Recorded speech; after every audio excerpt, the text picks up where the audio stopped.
Endama desteya hevserokatiya Partiya Kitiya Demokratîk PYD Foza Yusuf têkildarî êrişên qirkirinê yên dewleta Tirka dagirker li dijî Bakur û Rojhilatê Sûriyê ji rojava tîvî re nirxandin kir. Foza Yusuf got, armanca êrişên dewleta Tirk veşartina têkçûna xwe ya hundirîn û qirkirina gelên herêmê ye.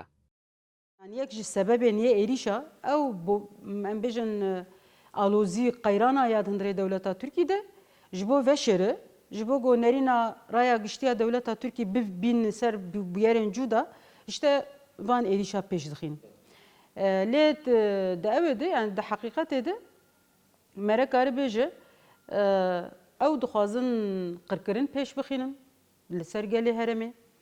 Ew zihniyeta ya sedsaliya bîsta destpêka sedsaliya bîsta ew qirkirinê gul ser gelê Kurd, ser gelê Ermenî, gelê Sûriyan, ew polîtikaya tetrîkê ya gul li ser tevayî coğrafiya Ereba xwestin pêş bixînin.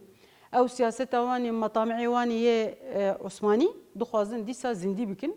Îja tedê bi rêbazên cuda cuda bi hicetên cuda cuda dixwaze veya pêş bixînin. Herwiha Foza Yusuf derbarê helwesta gel de tekez ku gelê herêmê di pêvajoya êrişên dagirkeriyê de helwesteke birûmet nîşan da.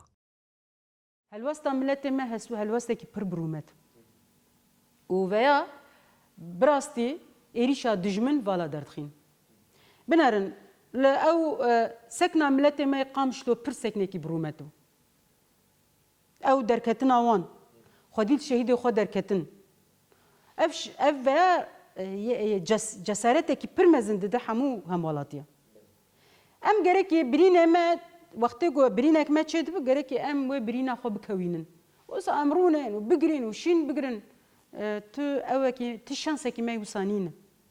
Bi rastî yanî şansê me ku em şîn bigirîn jî nîn.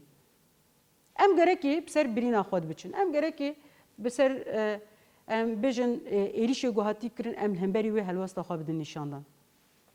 Ji bo wê helwesta millet gelekî cî de Endama desteya hevserokatiya Partiya Kitiya Demokratîk PYD Foza Yusuf di dawiya axaftina xwe de sersaxî ji malbatên şehîdan re xwest û diyar kir ku ew ê bivîn û tekoşîna xwe, doz û armancên şoreşê bi ser bixin.